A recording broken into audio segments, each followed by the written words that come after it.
půlku.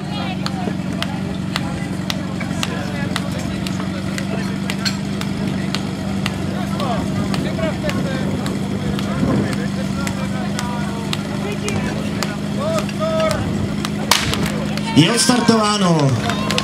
Tak doufám, že budete povzbuzovat.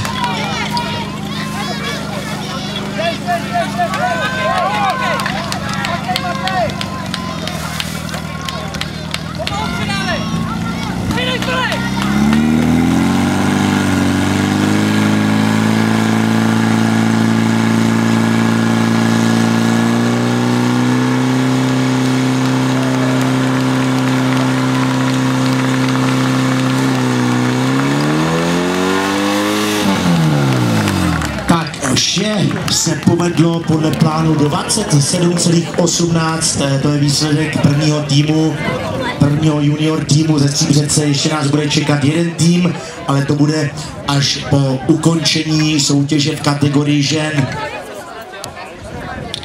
Takže velká cena Třeboňska, 11. kolo dále pokračuje. Teď se vrhneme na kategorii žen. Tam máme 5 týmů, kteří si to mezi sebou rozdají v požárním sportu. Jako první se na plato připraví Lásinice, dále Staňkov, Lomnice nad Lužnicí, Hamr a jako poslední se představí Chlumotřeboně.